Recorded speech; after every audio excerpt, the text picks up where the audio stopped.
He smirked and told me to delete every file on my laptop because it all belongs to my company now. Then he came back from lunch to find the CFO waiting in total silence. By the time I understood my silence could actually move people, the damage was already in motion. Nobody knew my name inside the company whose future was balanced on code only I could read, and that had stopped feeling harmless. I wasn't on the org chart. No Slack avatar, no spot in the smiling team photo from last year's forced fun escape room, offsite in New Jersey.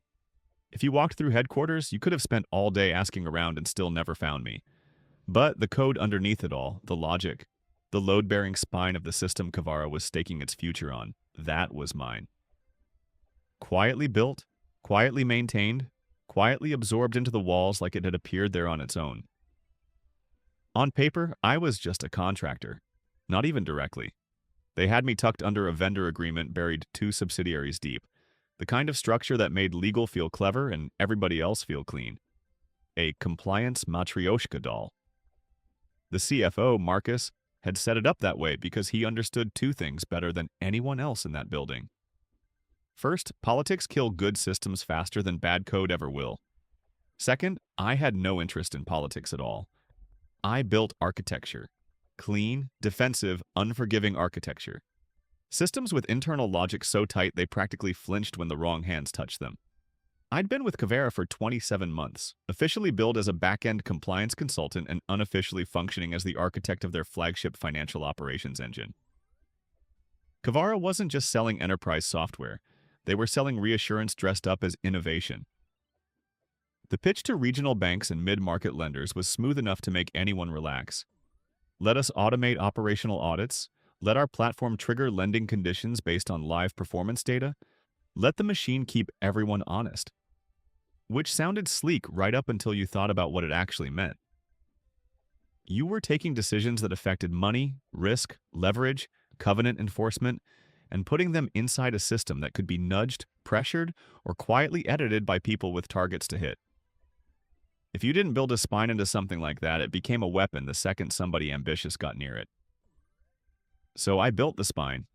I wired the engine so deeply into its own integrity checks that unauthorized tampering would set off alarms before anyone could pretend it was a harmless adjustment. Every shortcut had friction. Every invisible change left a bruise. The thing had a conscience if you wanted to be dramatic about it. No one did. You wouldn't have guessed any of that from my setup anyway. I worked from the same kitchen table in my apartment outside Chicago, where my cat once threw up on an Ethernet cable in the middle of a sprint review. I didn't have a badge, didn't have a desk. HR forgot to copy me on policy updates so often it became a pattern, then a joke I never bothered correcting. My name wasn't mentioned in town halls.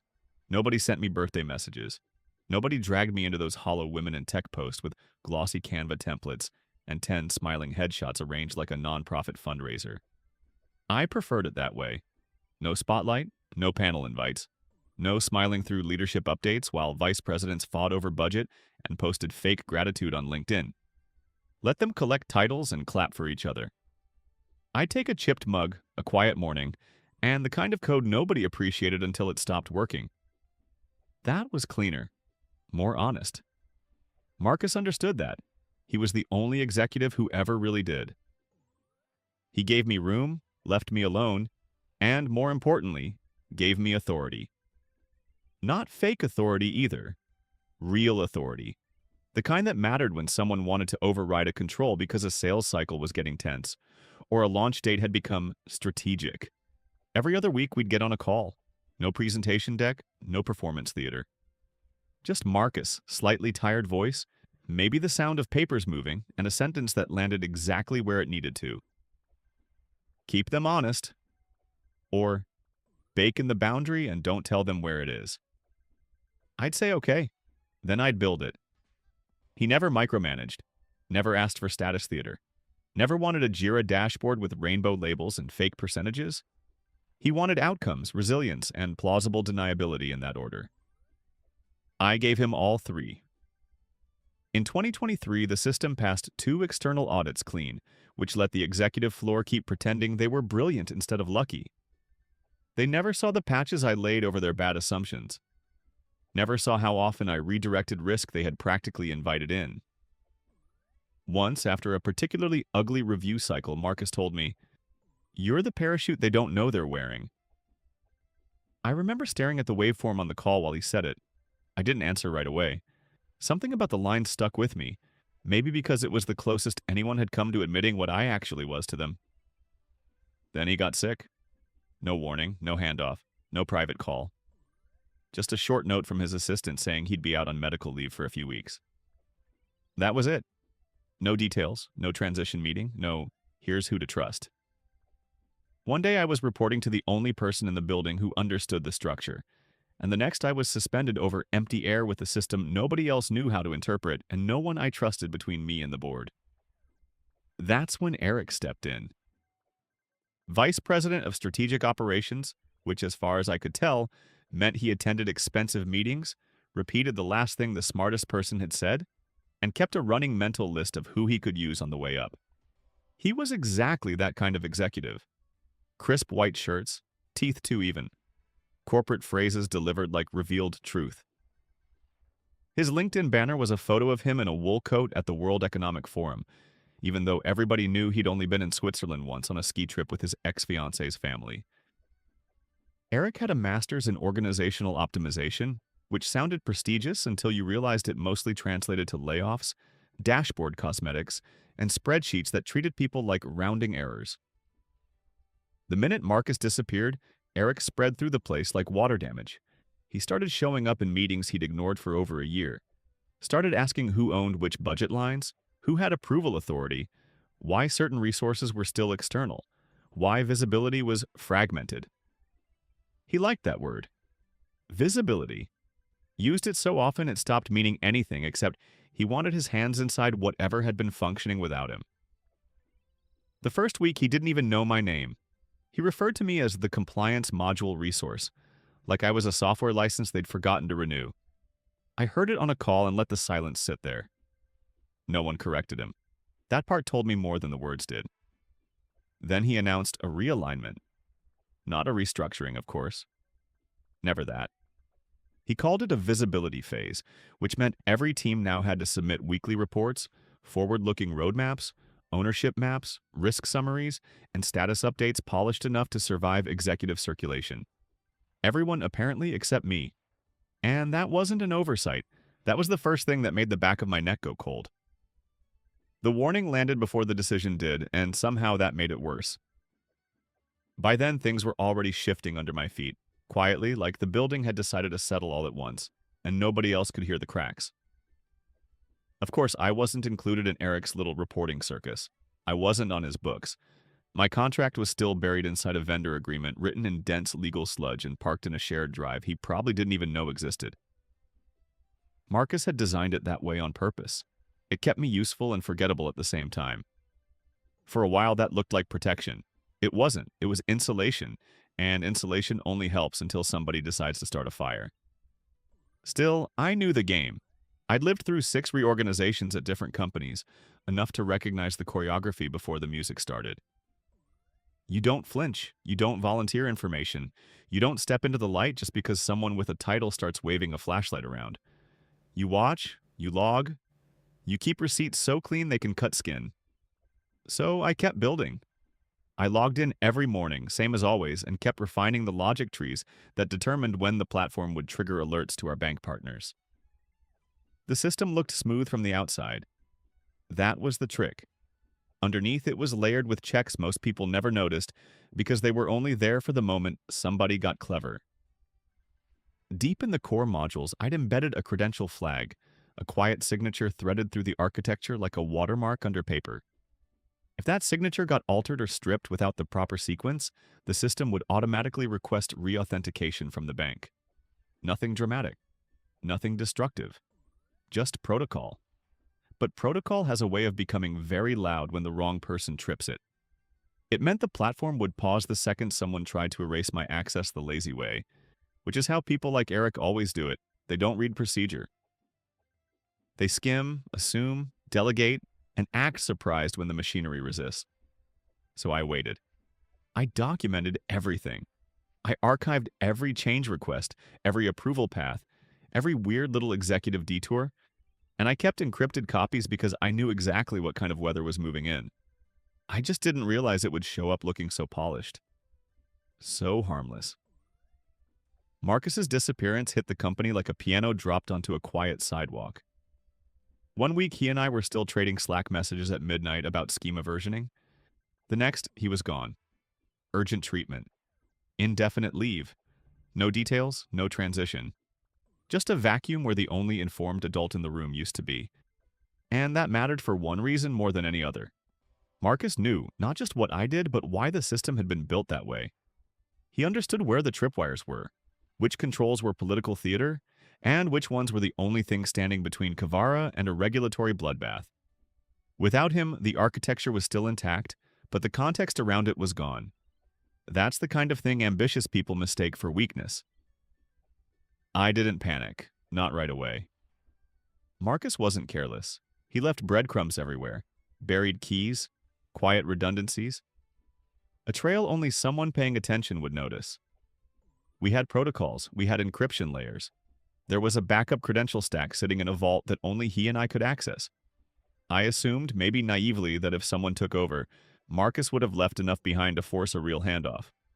But Eric didn't want a handoff. Eric wanted control. Within 72 hours of Marcus going out, Eric named himself acting operational lead and started rearranging the place like he'd been waiting for someone to get sick. Teams were renamed. Reporting lines were streamlined. Slack channels vanished. New ones appeared with names that sounded aggressively temporary and somehow permanent at the same time. He sent an all-staff memo with the subject line, "New Era, New Energy," which was the kind of phrase that could make your molars hurt. I read it once, then again, slower, and could practically feel Marcus developing a fresh ulcer from whatever hospital bed he was stuck in. Eric had always been one of those second-row men who hovered just outside real decision-making. Not powerful enough to lead, not irrelevant enough to ignore. The kind of guy who leaned in during meetings and said, "Let's align," right before trying to bury you in the quarterly review. He collected language the way other people collected leverage, and now that he had even a sliver of actual authority, he was squeezing it hard enough to hear it creak. First came the visibility campaign. Everyone had to submit weekly reports, personal impact summaries, roadmap snapshots, and 15 slide decks explaining their value-add vectors, which sounded like something invented by a consultant with dead eyes and a bonus target. I watched a senior engineer cry in a little hallway-shaped Zoom frame because Eric's office had kicked back her deck for not color-coding dependencies correctly. She'd been at Kavara 12 years. She'd built the payment gateway that handled most of the company's client transactions. None of that mattered if it couldn't be flattened into a slide and made to look simple for people who confused neat formatting with competence. And me? I was still a ghost. Not a line item, not an employee. Not even a proper problem yet. My contract wasn't visible in HR's main system. I wasn't on Eric's org chart. There was no Julie in the directory he had access to, because Marcus had hidden my budget allocation down inside a compliance infrastructure bucket no one had ever bothered to question. For the first few days, I thought that bought me time. Then Friday afternoon, I got the ping. One line, no greeting, no sign-off. Your access will be reviewed soon. Please be prepared to justify your continued involvement. That was it. No context. No meeting invite. No human tone. Just a veiled threat sent with the kind of confidence only a loyal assistant or middle manager can borrow. I stared at it for a full minute, maybe longer. Then I took a sip of coffee that had already gone cold and laughed once. Small. Sharp. Mean enough to surprise even me. Because I knew exactly what it meant. Review meant removal. Justify meant perform gratitude, while people who didn't understand your work decided whether you deserved to keep doing it. It meant the verdict already existed, and the meeting was just there to make it feel procedural. I'd been quietly replaced enough times in my career to recognize the smoke before anyone admitted there was a fire. I didn't respond. I nodded once to the empty apartment, closed the message, and opened my version control logs instead. That's the thing people like Eric never understand. continuity. They think if you delete a person's credentials, the person disappears. They think ownership is whatever gets said most confidently on a conference call. They think systems are static. That code is just inventory with syntax. They don't understand dependencies, intent, sequence, the way architecture remembers who touched it and how. Eric had no idea the system he was circling had teeth. I'd built it to audit itself.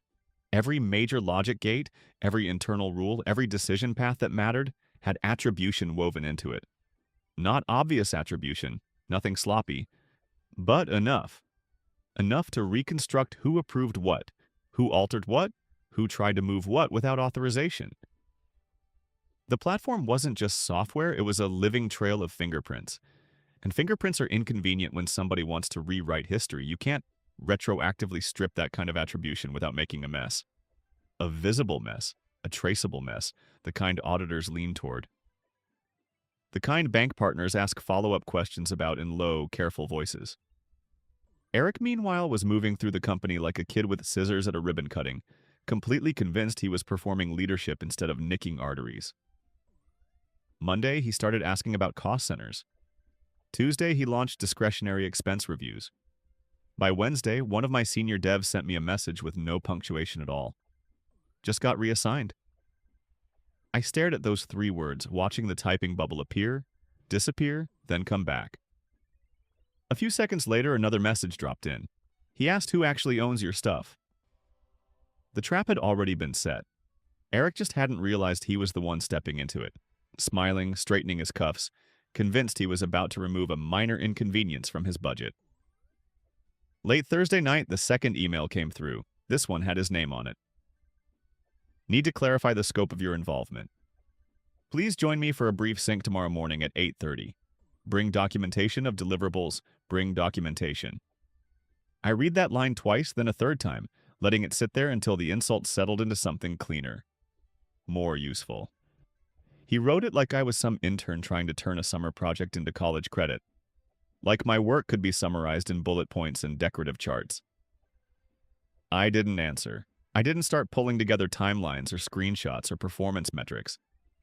I didn't open a single project plan. There was nothing to pitch. I was the deliverable. That wasn't ego.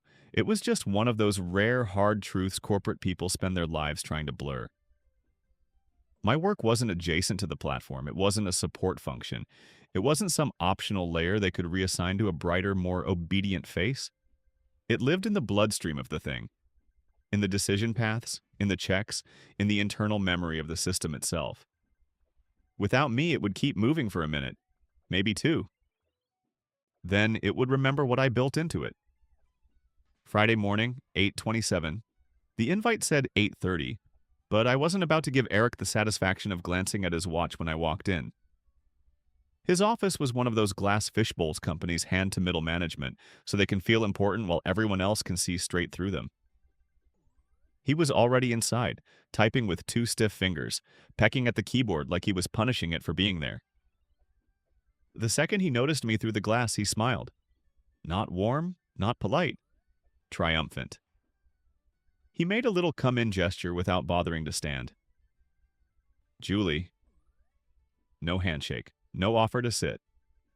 Just Eric in a fitted blue shirt pulled too tight across the shoulders, trying very hard to look like someone who made difficult decisions for a living.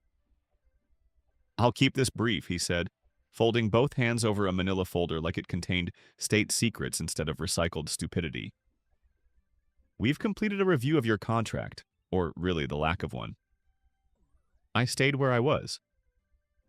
It appears your role here is not formally defined. No W-2, no HR file, no official system owner assignment. Just vague references, back-end commits, and a vendor ID. That's not sustainable. I didn't interrupt, didn't shift, didn't help him. Silence does strange things to men like Eric. They expect resistance because resistance lets them perform authority. When you give them stillness instead, they start hearing themselves too clearly. He took a breath, then softened his tone into something he probably thought sounded gracious. You've contributed some valuable architecture. I won't deny that. He said it the way someone compliments latte art. But value needs ownership, and right now there's simply too much ambiguity around yours. Another pause. A small nod to himself. Then the line he'd clearly been rehearsing. So effective immediately, your contract is terminated. The room stayed quiet enough for me to hear the air vent click on overhead. Please remove all company-related files from your local environment, he continued. Delete any proprietary code or documentation. You'll receive final payment through your vendor. Then he leaned back slightly, almost pleased with himself. And of course, he said, with that thin little smirk people wear when they think they've landed the important part, all work product belongs to the company now. I let the silence stretch just a beat longer than comfortable. Then I gave him the smallest smile, the kind you wear when you packed your bags before the breakup started. Any questions? He asked. Just one, I said. Do you mind putting that in writing? He blinked. Barely. Then his hand went to the folder. Of course it did. He'd prepared for obedience, outrage, maybe negotiation. Not documentation. But men like Eric loved paper almost as much as they loved hearing themselves speak. He slid a single-page memo across the desk. Already printed, already signed. I read it once without expression, to whom it may concern. Effective immediately, the services of vendor Lark Systems and associated personnel are no longer required. All proprietary work conducted under this agreement is considered the intellectual property of Kavara Holdings, Inc. All local data and systems must be permanently deleted. Signed beneath that, Eric Donovan, VP, Strategic Operations. There it was. Clean, official, and wrong in at least 3 different ways. The memo violated multiple clauses in the original vendor agreement Marcus had buried under the CFO's compliance umbrella. It overreached on ownership language, it ignored the data handling sequence, it treated architecture controls like static assets instead of regulated system logic with bank-side dependencies. I could have explained all of that. I could have walked him through the specific sections he was stomping across in polished loafers. But explaining would have suggested I needed his permission to be real. So I folded the memo once, neatly, and slipped it into my bag. Understood, I said. That was all. No defense, no argument, no desperate list of accomplishments. I stood, gave him a single nod, and walked out. No dramatic exit, no slam door, just the sound of my heels on laminate and the faint buzz of office life trying not to look directly at me. At reception, I handed over my badge to a woman who looked like she wanted to dissolve into the fake plant beside her. She took it with both hands and didn't meet my eyes. By 9:10, I was back at my apartment. I made coffee, not because I needed it, because routine is useful when somebody thinks they've just ended you. The kettle hissed. The apartment stayed quiet. I sat at my kitchen table and watched steam curl off the mug in thin white lines like breath in cold air. My laptop was already open. Terminal window waiting. Blank. Patient. I opened the local repository. Thousands of lines. Branches. Diffs.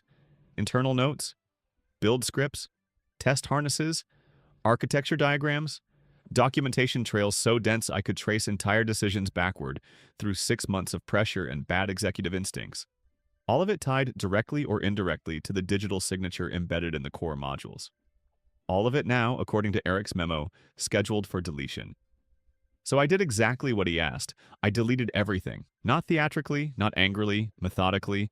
Local environment first, then the dev tools, then the mirrored backups, then the testing utilities, then the documentation vault, then the diagrams I'd kept in OneNote because it was faster than pretending Confluence was usable. One by one, each piece disappeared. No secret archive, no hidden folder tucked behind encryption, no private repo waiting offsite like a revenge fantasy. He told me to delete local company material, and I did. Gone. Like I'd never touched any of it. But that was Eric's fatal misunderstanding. He thought my laptop was the system. He thought the work existed where he could imagine it existing, in files and folders and visible artifacts he could order someone else to recover. Marcus had known better. Marcus understood that code is never just code once it's been wired into a living environment. The value wasn't in what I stored on my machine. The value was in what I had already built into theirs.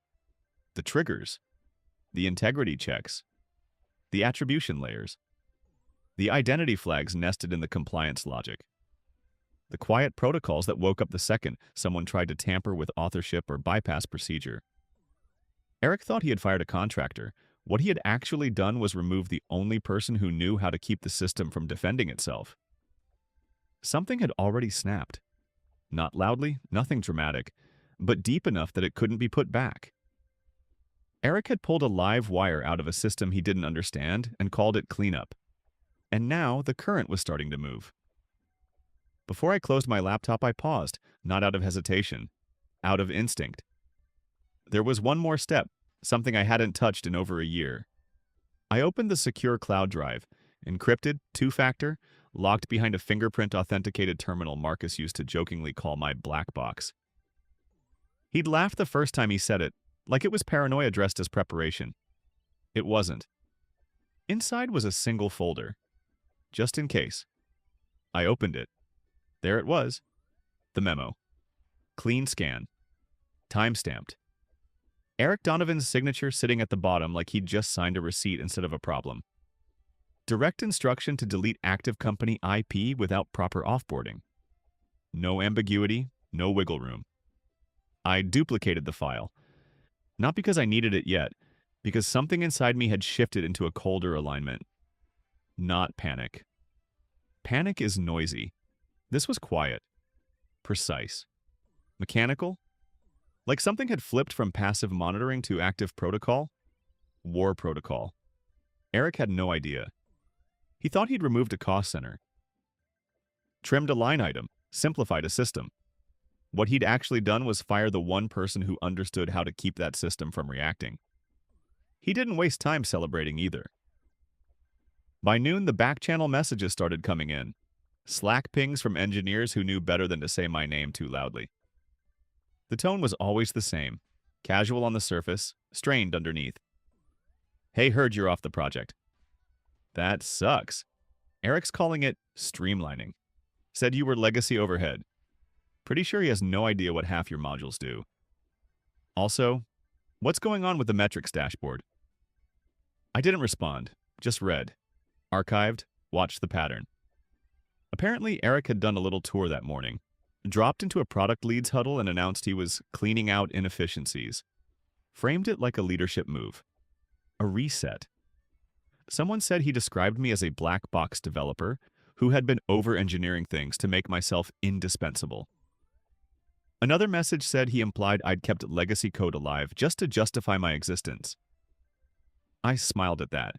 Let him build the narrative. Let him explain me in terms he could control. It wouldn't last long. Because while Eric was busy performing clarity, something else had already triggered. Somewhere far above his pay grade, far outside his line of sight. At 1:46 p.m., the system reacted. A compliance flag hit Kavera's secured banking dashboard. Not loud, not dramatic, just a clean, automated signal pushed directly into the heartbeat of the operational layer I'd wired months ago. A deletion event tied to a credential that hadn't followed formal offboarding. My credential, my signature, removed without sequence, without audit trail, without revocation protocol. That doesn't just disappear quietly, not when that signature is part of the system's trust logic. Not when the bank on the other end uses that exact credential to verify whether Kavara is operating within the constraints defined in its lending agreement. This wasn't a cosmetic detail. Kavara's $18.5 million revolving line of credit wasn't a casual facility. It was conditional, contingent. Every dollar tied to provable, monitored operational integrity. The system had to demonstrate it was functioning within agreed parameters. My credential was part of that proof, embedded deep inside the compliance framework like structural reinforcement. You can't rip that out casually. You pull it wrong, the system doesn't fail. It questions, and questions are expensive. At 2:03 p.m., the response came through. A freeze order, not cancellation, not termination. Just suspension, clean, quiet, controlled. The financial equivalent of a parent pausing everything the moment they hear something break in the next room. Kavara's line of credit was locked, pending internal review. And Eric? He didn't notice. Not yet. He was too busy posting in the hashtag Ops Leadership channel about reducing contractor reliance and bringing compliance accountability in-house. He even dropped a Medium article about agile transparency into the thread, like it meant something. I recognized the author immediately, guy who got pushed out of his own startup for lifting competitor code. I closed Slack. Then I poured myself a glass of wine.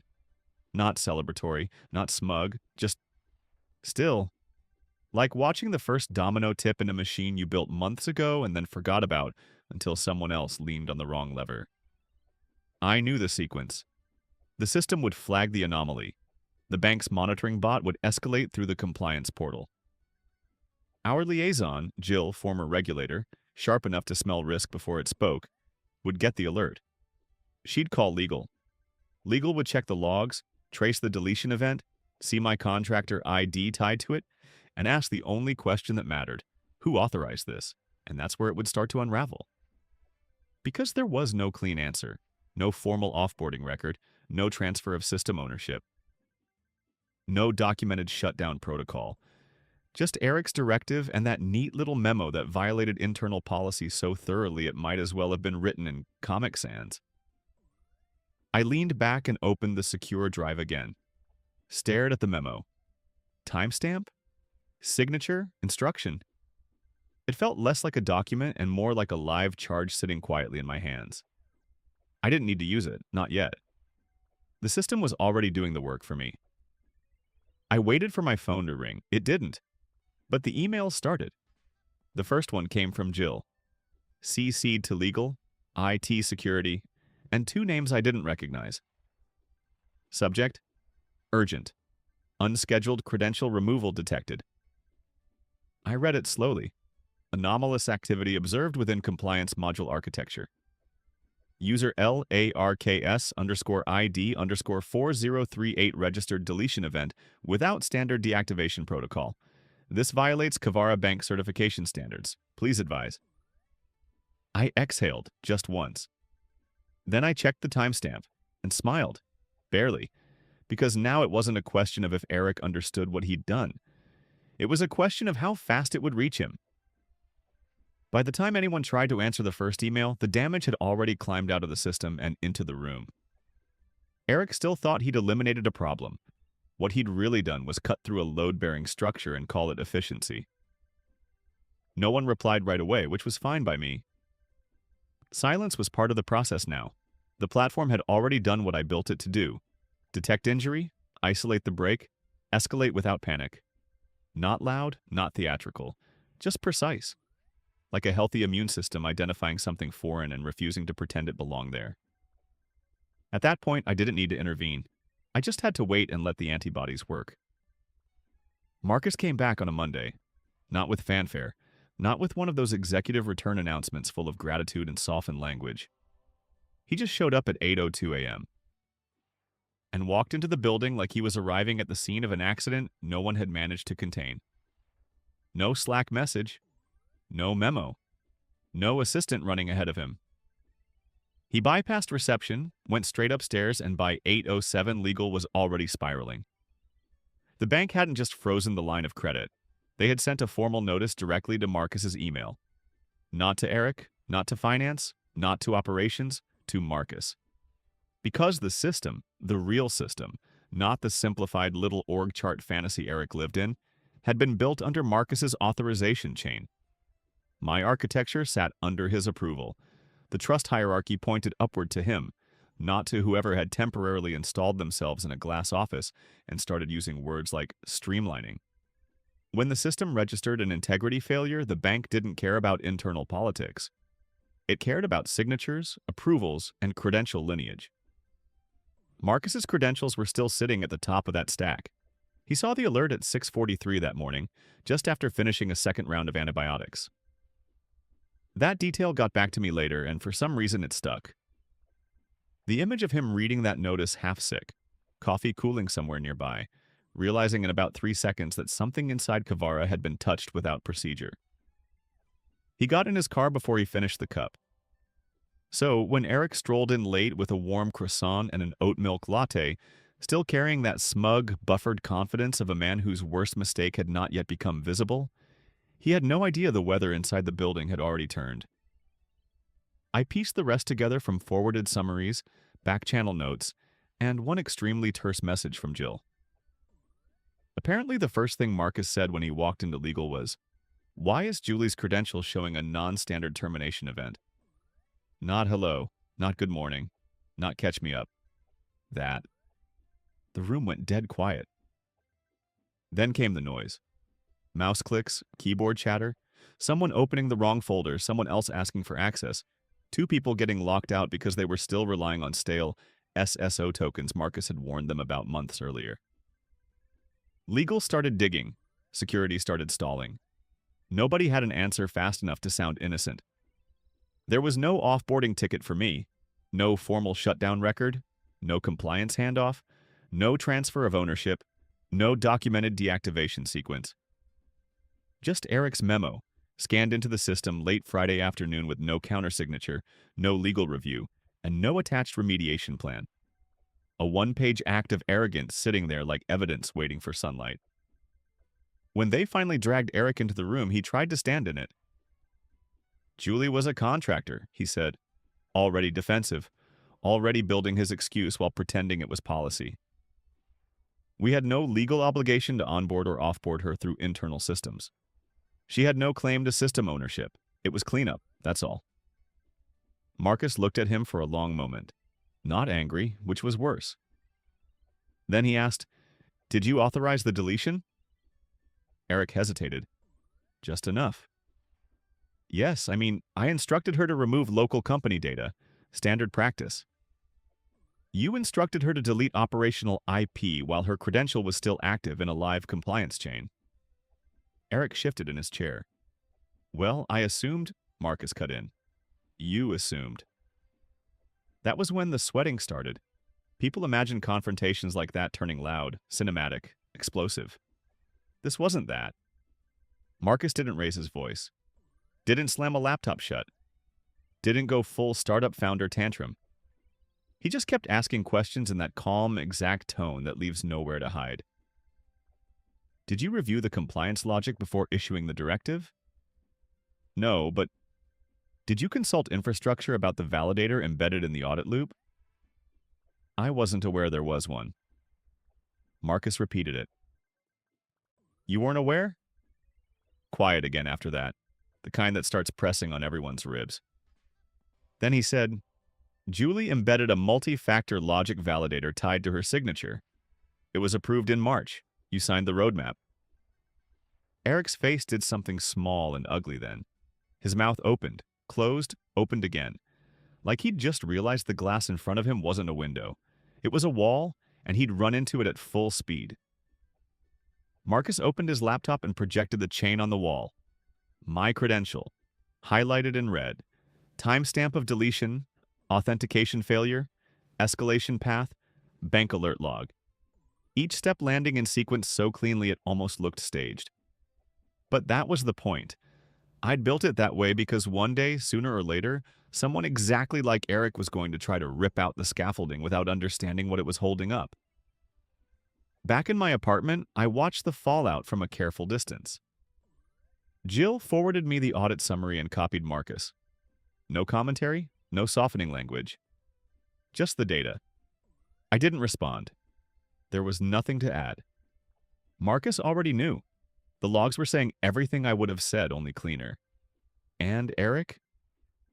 Eric was learning in real time that if you swing an axe at a ghost, you better pray the ghost wasn't woven into the foundation. Once legal started pulling at the thread, the whole thing came apart fast. Missing termination process. Missing revocation log. No ownership transfer, no control review. No internal documentation of a system-impacting deletion event. There was no paper trail because Eric hadn't made one. He'd operated on confidence, hierarchy, and the belief that if he spoke decisively enough, the structure underneath him would rearrange itself to match. It didn't. What it did instead was preserve every gap he left behind.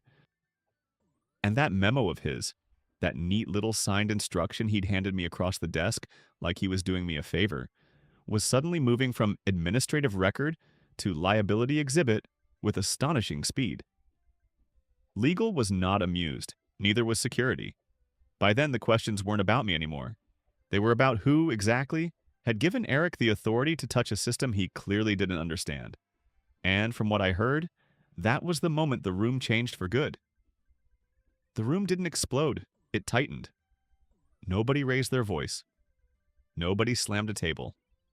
That wasn't how this kind of damage got handled.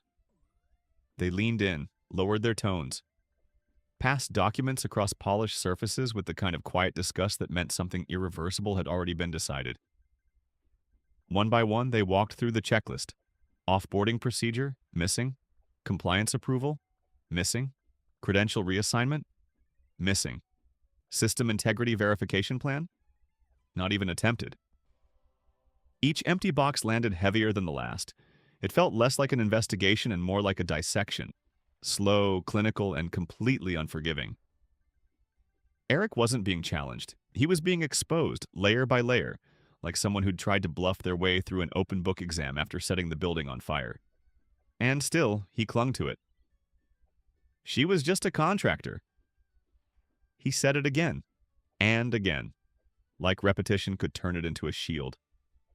Every time someone raised a point about ownership chains, about embedded logic, about compliance dependencies, he defaulted back to it. Just a contractor. As if external status erased internal consequence. As if the system cared about employment classification more than integrity. It didn't. By Tuesday, the cracks were visible.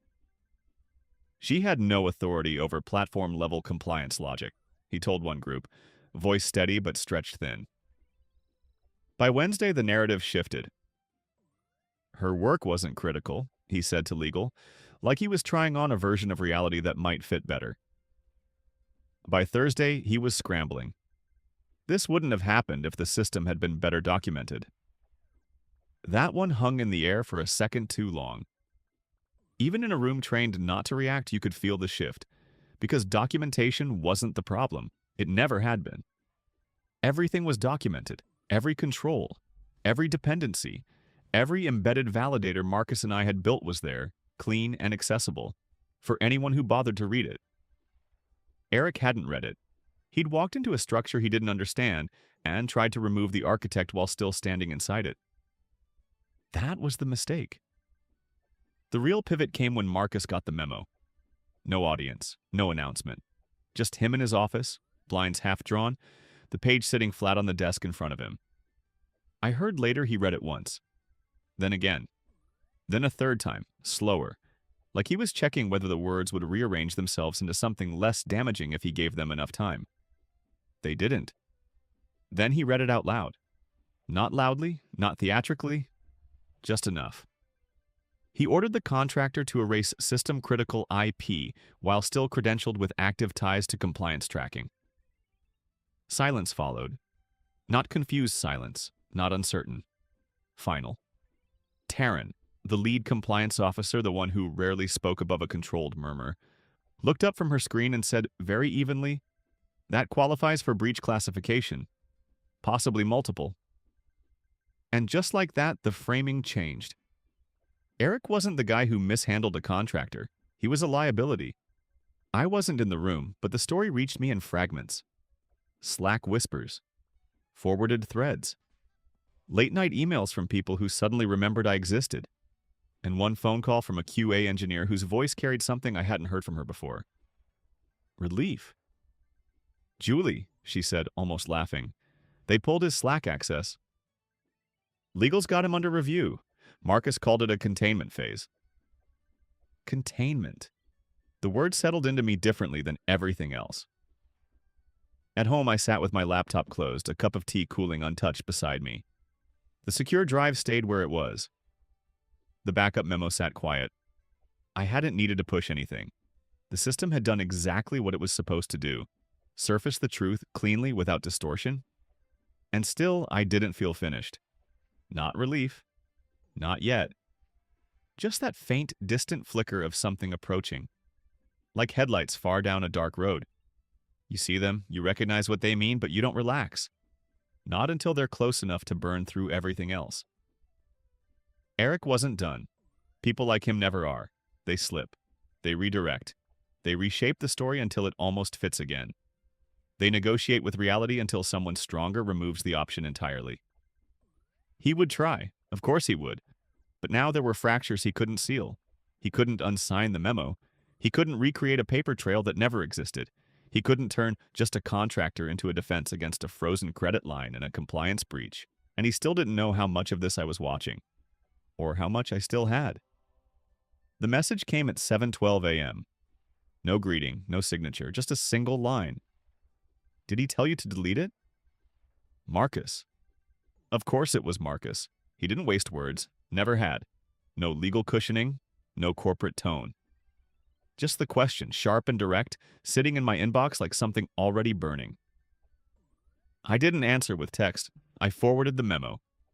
The same one Eric had slid across his desk with that small, satisfied smirk. Fresh print, clean signature. Language precise enough to hang him with. 2 minutes later, the read receipt came through. 4 minutes after that, an encrypted folder appeared. Access temporary. CFO. Channel inside were files I recognized immediately. Contracts, change logs, system maps. Documentation. Marcus had quietly archived even after I'd been buried out of sight. Legal might have erased me from their surface-level records, but Marcus had never fully let go of the structure underneath. He never let go of the reins. I'd been removed from the system, but not from his memory. And Marcus understood something Eric never would, that the architecture I built wasn't just elegant. It was anchored, like a suspension bridge. Weight distributed across exact points, each connection deliberate, each dependency carrying tension you couldn't see until you tried to remove it. And Eric had already pulled one of those anchors loose. And when you pull an anchor out of something built to carry weight, you don't get a tidy reorg. You get a failure that travels. Quiet at first, then everywhere. Around 10:40, the CFO's office responded to the bank's latest request. Provide documented justification for the deletion of Julie Redacted's credential, along with a complete map of her operational access. Marcus didn't send a narrative, didn't hide behind process language or bury the point in a memo chain. He sent Eric's document. Straight. Unedited. No cover note. No softening. Just the raw directive, signed and time-stamped less than an hour before the credential deletion that kicked off the entire compliance cascade. There was something brutal about that kind of honesty. No argument, no spin. Just, here is the hand that touched the wire. The bank's compliance officer replied with a single line. We've received enough. Investigation proceeding, that was it. No outrage, no extra punctuation. Somehow that made it colder. You could almost feel the temperature drop through the fiber. The second call came not long after. Not from Marcus, from Jill at the bank. We're moving into verification, she said. We need system assurance from the original architect. Original architect? The phrase landed softly in my ear and hit hard somewhere lower. Strange how a title can feel heavier when someone says it after another person spent days trying to erase you from it. I didn't pause long enough for it to turn into satisfaction. Didn't ask why it took a frozen credit line for anyone to remember what I was. I just asked for scope. She sent the validation list. I reviewed it, then logged in using the temporary credential Marcus had reactivated for me. One-time use, restoration only, narrow access window. Clean, controlled. Exactly how it should have been done from the beginning. I didn't rebuild anything. I verified. The logs looked exactly the way I knew they would. Attempted overwrite on the credential anchor. Failed trigger responses in the compliance hooks. Audit loop rejection events stacking one after another like dominoes tipped in sequence. I ran a single integrity pass on the logic shell and exported the results as a clean CSV. Annotated the way I always annotate things. Flat, factual, impossible to misread. This structure was designed to fail if altered without credentialed oversight. It did. That was all I wrote. No resentment, no flourish, no, as previously noted. Just the fact of it. The machine had worked. The trap, if you wanted to call it that, had sprung exactly the way it was built to. And now the system was documenting its own injury with the cold precision of a forensic report. Back at Kavara, the walls were tightening. Eric was still technically there, but by then he was moving inside a smaller and smaller circle. His Slack status had gone gray. Not busy, not away, but the kind of gray that meant legal had entered the frame and everyone understood it without saying it out loud. And me? I was still at home. Same chipped coffee mug, same cat sprawled across the printer like she paid rent, same kitchen light catching dust over the table.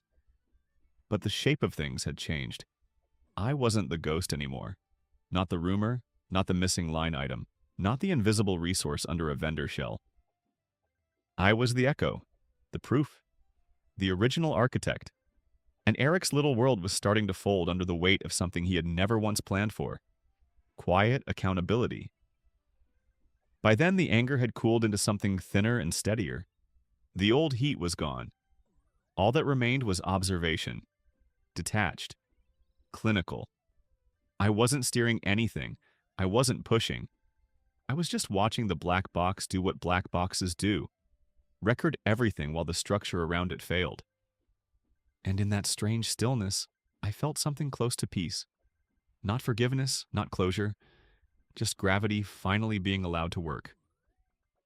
Monday morning arrived dressed in corporate drag, sunlight slanting through office blinds. Burnt coffee in the break room, cheap deodorant losing a fight with nervous sweat. The whole building trying very hard to behave like a normal Monday while something underneath it had already started giving way. Eric apparently missed the shift. He came in like he always did, chest out, pace deliberate, Bluetooth earpiece jammed in like he was waiting on a call from Elon Musk. He crossed the lobby with that polished executive stride people practice in mirrored elevators. The receptionist didn't say good morning. Neither did anyone else. Even the elevator ride up felt different, too quiet, too aware. When the doors opened on 14, Eric stepped out like a man returning from campaign.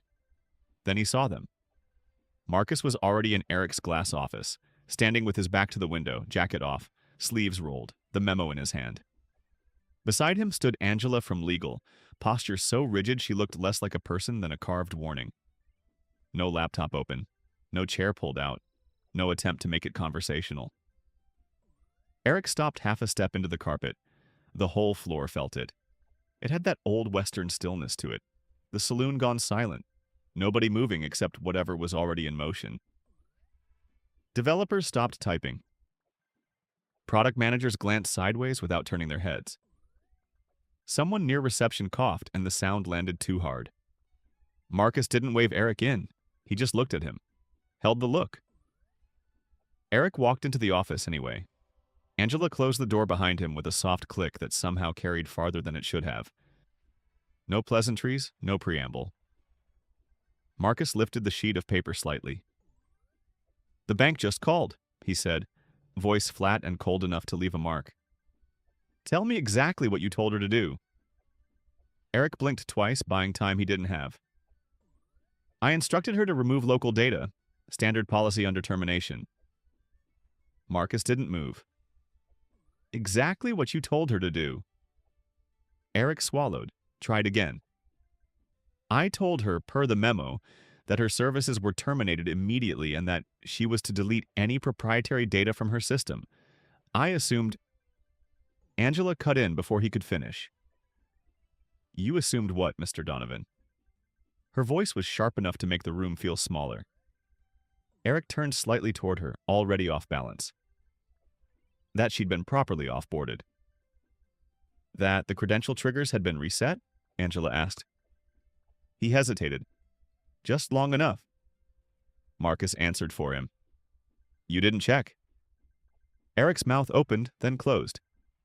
The first signs of panic were there now, small but impossible to miss. Not dramatic. Just the beginning of a man realizing the story he'd been telling no longer belonged to him. Marcus stepped forward once, the memo still in his hand, and when he spoke again, the whole floor went quieter. The moment broke cleanly. "Did you check?" Marcus asked. Eric swallowed. "No." "Did you verify her architecture before issuing the deletion?" "No, but I thought—" "No," Marcus said, almost softly. "You thought." The room went still again. You thought the architect of our compliance engine, he lifted the memo slightly, the one whose credential chain is tied to our active bank facility, could be erased like an expired Google Drive folder, and then you handed her the trigger. Angela slid a file across the desk. Bank logs, audit failures, time-stamped deletion event.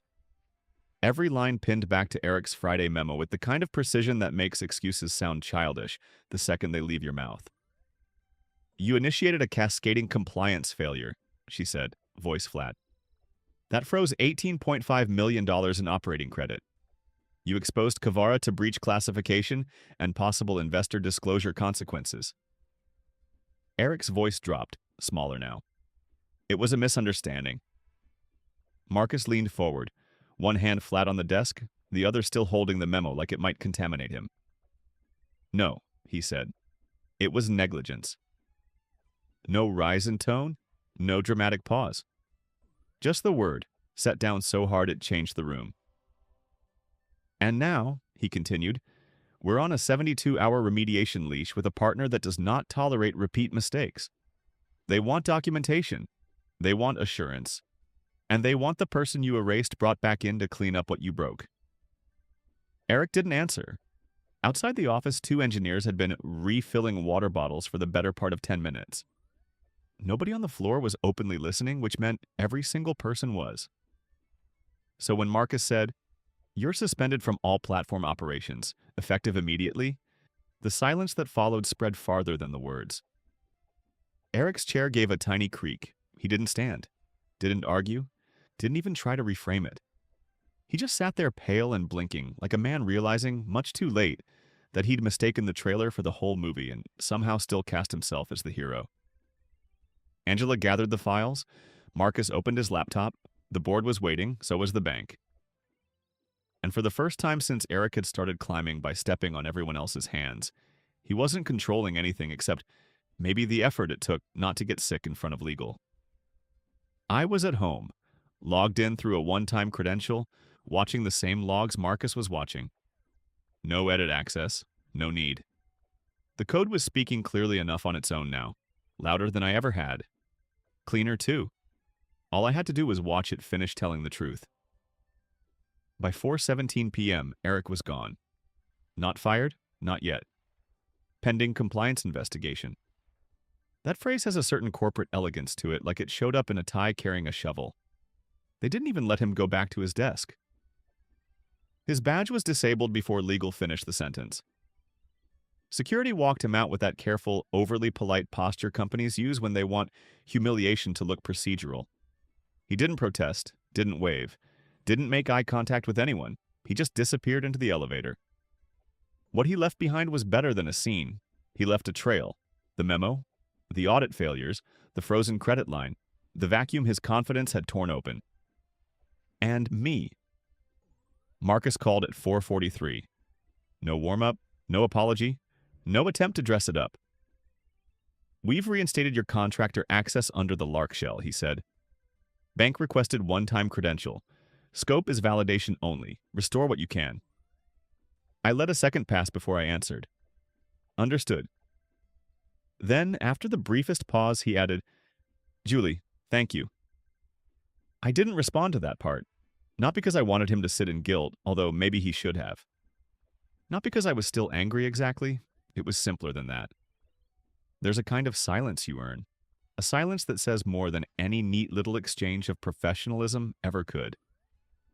He knew what had happened. He knew how easily I'd been erased once he was gone. And now he knew, in the most expensive way possible, who had been keeping the company breathing, while everybody else mistook the rhythm for something automatic. At 5:09, I logged in from a cold boot terminal. The system recognized me. That was the part that stayed with me. My name was still there, buried deep in the compliance scaffolding, exactly where I had left it. Not visible to people like Eric, not flattering, not ceremonial, just embedded where it mattered. Inside the identity validators, the logic gates, the trust chain that had held even after everything else started shaking. I connected to my encrypted remote. Not a backup, a template. There's a difference, and it mattered. This wasn't stolen IP. It wasn't some revenge stash hidden off-site like a dramatic movie twist. It was a clean architectural template preserved under the original terms of my agreement, fully lawful, fully mine to reference for restoration and validation. Marcus had known enough to preserve the path even when everyone else wanted to pretend the path didn't exist. Within 12 minutes, the base compliance module was back in place. Error logs began to clear, audit loops re-engaged, credential trust re-established. Somewhere on the bank's dashboard, the status shifted green. No applause, no all-hands celebration. No one standing up in the office to say my name out loud now that it had become expensive not to. Just a machine, cold and exact, confirming that the structure was stable again because the person who built it had returned long enough to stop the walls from moving.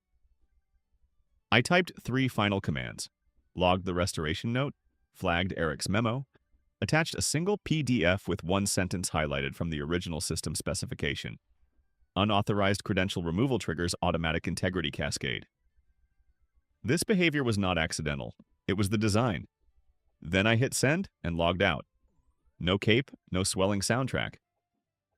No executive redemption arc where the good ones learn a valuable lesson and everyone hugs in the boardroom. I closed the laptop, unplugged the charger, and sat there in the low hum of my apartment. Old coffee rings on the table, cat hair on the chair, refrigerator buzzing with more consistency than most executives I'd worked under. Later that night, Marcus texted, "We're working on reinstating your contract long-term. Let's talk options."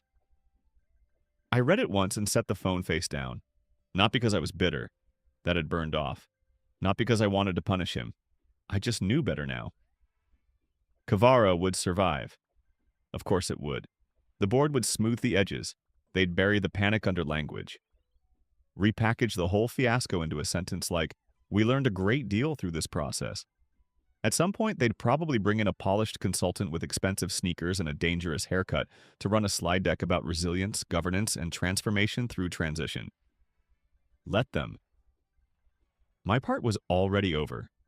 I had built something honest. When someone tried to violate it, it failed exactly the way it was supposed to fail. It recorded what happened. It protected the structure. It told the truth in a language no title, no badge, no climbing little executive with a god complex could interrupt once it started. That was enough. I took the last sip of tea. It had gone lukewarm hours ago. The apartment was quiet again, the kind of quiet that feels earned instead of empty. Then I looked at the dark laptop screen and said one thing, barely above a whisper. "Next time, read what you're signing."